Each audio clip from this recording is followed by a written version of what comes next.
क्या आपने कभी सोचकर देखा है कि जितनी लगन और मेहनत से आप ऑफिस में काम करते हैं, उसी मेहनत और लगन से अगर कोई और आपका काम करने लगे, वो भी कम सैलरी पर, तो क्या आपकी कंपनी आपको रखेगी या नहीं?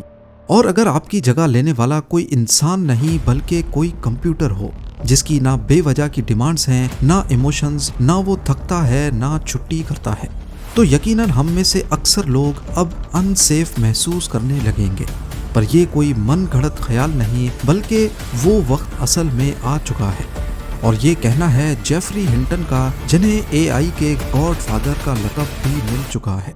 जेम टीवी की वीडियोस में एक बार फिर से खुशामदीद। नाजरीन, आर्टिफिशियल इंटेलिजेंस या फिर एआई को पिछले कुछ सालों से मेन स्ट्रीम मीडिया पर बेशक बहुत शोहरत मिल रही है, लेकिन इसका असल आइडिया कई दहाइयों पुराना है। सबसे पहले 1950s में साइंटिस्ट ने ऐसी मशीन बनाने का सोचना शुरू किया जो इंसानों की तरह सोच सके। पर मसला ये था कि ये कैसे पता चले कि मशीन वाकई इंसान की तरह सोचने लगी है। फेमस मैथमेटिशियन और कंप्यूटर साइंटिस्ट एलन टर्निंग ने 1950 में टर्निंग टेस्ट प्रपोज किया था। इस टेस्ट का मकसद था कि अगर इंसान और कंप्यूटर के जवाब में कोई तीसरा इंसान फर्क ना कर सके, तो इसका मतलब है कि मशीन ने टर्निंग टेस्ट पास कर लिया है। तब से लेकर इस आर्टिफिशियल इंटेलिजेंस पे काम होता रहा, लेकिन अगली कई दहाइयों तक टर्निंग टेस्ट कभी पास ना हो सका। लेकिन फिर 2014 में आखिरकार टर्निंग टेस्ट पहली बार एक चैट बॉट ने पास किया। रॉयल सोसाइटी लंदन में होने वाला ये टेस्ट जजेस के सामने हुआ। इन जजेस का सामना एक चैट प्लेटफॉर्म पर 13 साला यूक्रेनियन लड़के से करवाया गया। कई सवालात करने के बाद 30 में से 20 जजेस ने कहा कि ये वाकई इंसान है, जबकि असल में वो यूजिन गूस्टमैन नामी एक एआई चैट बॉट था। शुरुआत में एआई बहुत बेसिक हुआ करता था, जैसा कि चेस खेलना या फिर मैथमेटिकल प्रॉब्लम्स को सॉल्व करना। लेकिन पिछले कुछ सालों में खासकर डीप लर्निंग और न्यूरल नेटवर्क्स की डेवलपमेंट के बाद एआई ने ऐसी तेज रफ्तार पकड़ी है जिसकी किसी को उम्मीद नहीं थी। और इस तेजी को परवान चढ़ाने वालों में से एक अहम नाम है जेफरी हिंटन, जिनको एआई का गॉड फादर भी कहा जाता है।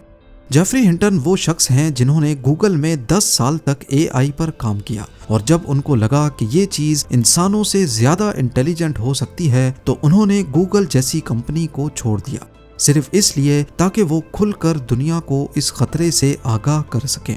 जेफरी हिंटन ने आर्टिफिशियल इंटेलिजेंस, खासकर न्यूरल नेटवर्क्स और डीप लर्निंग के फील्ड में ऐसे काम किए हैं जो आज के मॉडर्न एआई मॉडल्स की बुनियाद बन चुके हैं। Back propagation algorithm, neural networks और डीप लर्निंग के साथ साथ हिंटन कई मशहूर एआई साइंटिस्ट के मेंटर भी रह चुके हैं, जिसमें मेटा के चीफ एआई साइंटिस्ट यान लुकोन और योशुआ बेंगियो भी शामिल हैं। इन तीनों ने मिलकर 2018 में टर्निंग अवार्ड भी जीता, और इसी वजह से इनको God father of deep learning कहा जाता है। जेफरी हिंटन का सीधा कहना है कि इंटेलिजेंस में इंसान अब दूसरे नंबर पर आ चुके हैं, क्योंकि पहला नंबर एआई ने हड़प लिया है। इसी तरह हिंटन के मुताबिक एआई, जो फिलहाल इंसानों का काम आसान करने के काम आ रहा है, बहुत जल्द ये पूरे के पूरे प्रोफेशंस को खा जाएगा। हिंटन ने एक इंटरव्यू में उन जॉब्स की लिस्ट बताई है जिन्हें एआई इतनी आसानी से टेक ओवर नहीं कर पाएगा। पर पहले जानते हैं उन जॉब्स के बारे में जो एआई के गॉड फादर के मुताबिक अनकरीब आर्टिफिशियल इंटेलिजेंस की नजर होने वाली हैं। पहला नंबर है कस्टमर सपोर्ट एजेंट्स का। हिंटन के मुताबिक एआई का सबसे पहला शिकार कस्टमर सपोर्ट एजेंट्स होंगे। क्या आपको मालूम है कि मोबाइल ऑपरेटर्स और बैंक्स में ज्यादातर कॉल सेंटर स्टाफ को अभी से ही एआई ने रिप्लेस कर दिया है, और शायद अनकरीब कॉल सेंटर्स के एजेंट्स हिस्ट्री बन चुके होंगे। क्लारना, जो कि एक ऑनलाइन पेमेंट वेबसाइट है, उसके सीईओ ने पिछले साल कहा था कि एक एआई चैटबॉट हमारे 700 एजेंट्स के बराबर काम कर रहा है। उन्होंने डिटेल में बताया कि कंपनी पहले 7000 कस्टमर सर्विस एजेंट्स रखती थी, लेकिन एआई चैटबॉट की वजह से अब उन्हें सिर्फ 3000 की जरूरत है। सोचें, 4000 लोग एक ही झटके में रिप्लेस हो गए, क्योंकि एआई 24/7 अवेलेबल है। उसको गुस्सा नहीं आता और वो पलक झपकते ही जवाब देता है। हिंटन का कहना है कि एआई एजेंट्स ऑलरेडी 80% से ज्यादा कस्टमर सर्विस का काम हैंडल कर रहे हैं। यानी अगर आप किसी कॉल सेंटर में काम करते हैं तो समझ लीजिए आप हाई रिस्क जोन में हैं। नंबर 2, कुछ अरसे पहले तक लगता था कि अदालत और लीगल मामलात में एआई का घुसना इतना आसान नहीं होगा, लेकिन अब लीगल असिस्टेंट्स और जूनियर लॉयर्स का प्रोफेशन खतरे में पड़ चुका है। जेफरी हिंटन बताते हैं कि एआई अब लीगल कॉन्ट्रैक्ट्स लिख सकता है, कोर्ट केसेस समराइज कर सकता है और लीगल रिसर्च तो 10 गुना तेजी से भी कर सकता है। हार्वी एआई और GPT-4 जैसे टूल्स आज ग्लोबल लॉ फर्म्स में इस्तेमाल हो रहे हैं। जहां एक जूनियर लॉयर को केस हिस्ट्री लाइनअप में 3 दिन लगते थे, वहीं एआई यही काम 30 सेकंड्स में कर देता है, वो भी तमाम रेफरेंसेस और पास्ट में हुए फैसलों को नजर में रखते हुए। ये सिर्फ वक्त बचाने की बात नहीं, बल्कि एआई अब ज्यादा एक्यूरेट, अनबायस्ड और हर लीगल डेटाबेस तक रसाई रखता है। यही वजह है कि लॉ फर्म्स अब जूनियर लॉयर्स को हायर करने से कतरा रही हैं। नंबर 3, आज से पहले लिखने वाला काम हमेशा क्रिएटिव समझा जाता था, लेकिन अब एआई की क्रिएटिविटी के आगे सब ढेर होता दिख रहा है। Writers, copy editors, content creators और ब्लॉगर्स, ये सब एआई की नज़र होने वाले हैं। यहाँ तक कि एआई ने खुद गूगल की प्रोडक्ट्स को भी काफ़ी नुकसान पहुँचाया है। blogspot.com गूगल का एक फेमस ब्लॉगिंग प्लेटफॉर्म था जहां ब्लॉगर्स आर्टिकल पब्लिश करते थे, लेकिन पिछले चंद सालों में इस वेबसाइट की ट्रैफिक में खातिर खा कमी देखी गई है। हिंटन का कहना है कि प्रॉम्प्ट इंजीनियर्स अब नए राइटर्स होंगे जो एआई को सही प्रॉम्प्ट देते हैं, बाकी काम एआई करता है। फ्रीलांस कंटेंट क्रिएटर्स जो फ्रीलांस करते थे, उनका फ्यूचर इंतहाई खतरे में है। नंबर 4, हिंटन ने एक और दिल दहला देने वाली बात कही। नए ग्रेजुएट्स को जॉब नहीं मिल रही, इसलिए नहीं कि वो टैलेंटेड नहीं है, बल्कि अब एआई ऑलरेडी वही काम कर रहा है। वो रोल्स जो पहले फ्रेशर्स के लिए रिजर्व थे, जैसे data entry, customer onboarding, email replies या डॉक्यूमेंट वेरिफिकेशन, वो सब एआई के बॉट्स हैंडल कर रहे हैं। ये एक साइलेंट क्राइसिस है जिसका कोई ओपन सॉल्यूशन नहीं। डिग्री लेना आसान है, लेकिन जॉब मिलना मुश्किल होता जा रहा है। 5वां प्रोफेशन है सॉफ्टवेयर डेवलपर्स। एक वक्त में ये कैरियर फ्यूचर प्रूफ माना जाता था, लेकिन हिंटन कहते हैं कि एआई अब सॉफ्टवेयर भी डेवलप कर रहा है। रेपलिट एआई और गिटहब कोपायलट जैसे टूल्स ऑलरेडी डेवलपर्स को रिप्लेस कर रहे हैं। अब एक आम शख्स जिसका कोडिंग में कोई एक्सपीरियंस नहीं, वो सिर्फ एक प्रॉम्प्ट लिखकर वेबसाइट डेवलप करवा सकता है। फिलहाल डेवलपर्स का रोल सिर्फ डीबगिंग तक महदूद रह गया है। हिंटन का कहना है कि जब एआई अपना खुद का कोड मॉडिफाई करने लगेगा तो समझ जाओ कि ह्यूमन डेवलपर्स का रोल खत्म होने वाला है। नंबर 6, हिंटन ने अपनी भतीजी का जिक्र किया कि वो हेल्थ सर्विस में कंप्लेंट लेटर्स लिखती थी। पहले वो कंप्लेंट को समझकर 25 मिनट में रिस्पॉन्स लिखती थी, लेकिन अब वो एआई टूल में स्कैन करती है और 5 मिनट में परफेक्ट रिस्पॉन्स मिल जाता है। यानी जो काम पहले 5 लोग करते थे, वो अब एक इंसान और एआई दोनों मिलकर कर लेते हैं। अगला नंबर है डॉक्टर्स का। डॉक्टर्स का काम अभी तक रिप्लेस तो नहीं हुआ, लेकिन हिंटन कहते हैं कि एआई डॉक्टर्स को 5 गुना ज्यादा एफिशिएंट बना रहा है। मतलब एक डॉक्टर पहले 10 पेशेंट्स देखता था, अब वो एआई असिस्टेंट के साथ 50 लोग देखता है। इसका मतलब ये नहीं कि डॉक्टर्स निकाल दिए जाएंगे, लेकिन हायरिंग रेट अनकरीब ड्रॉप जरूर होगा।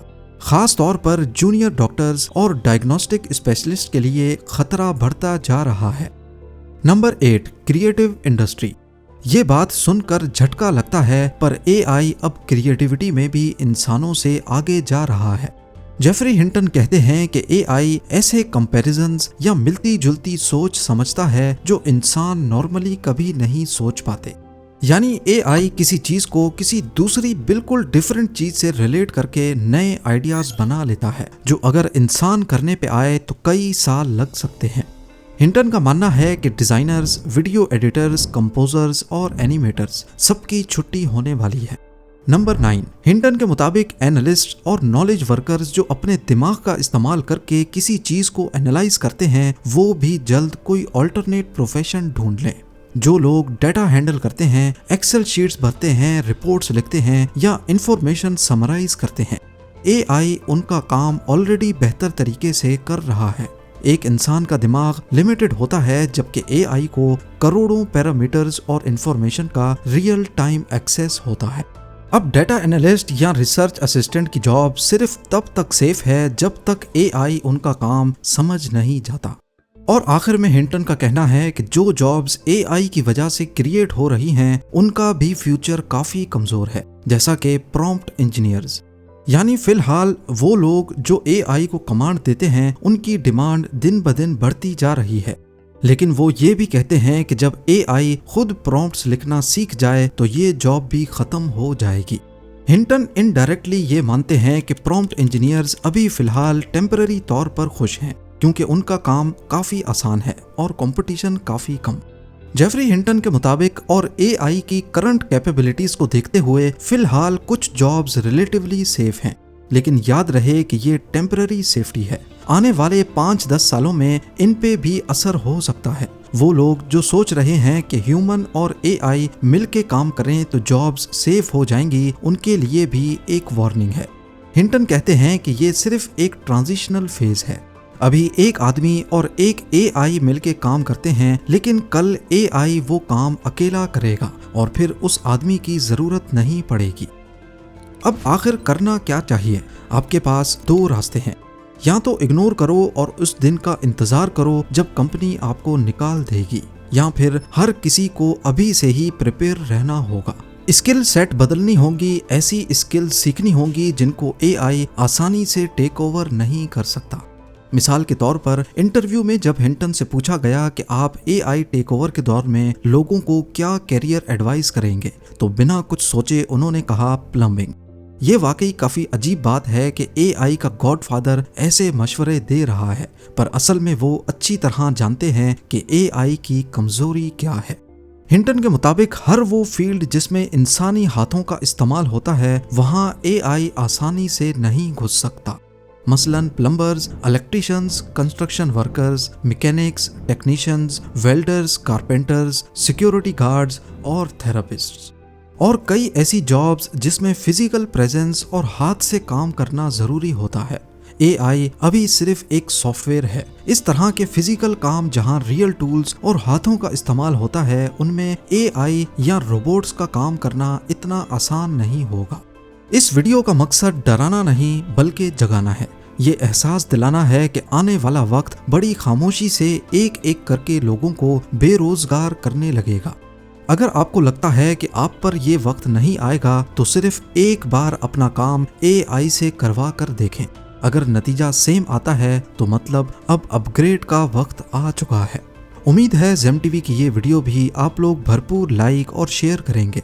आप लोगों के प्यार भरे कमेंट्स का बेहद शुक्रिया। मिलते हैं अगली शानदार वीडियो में।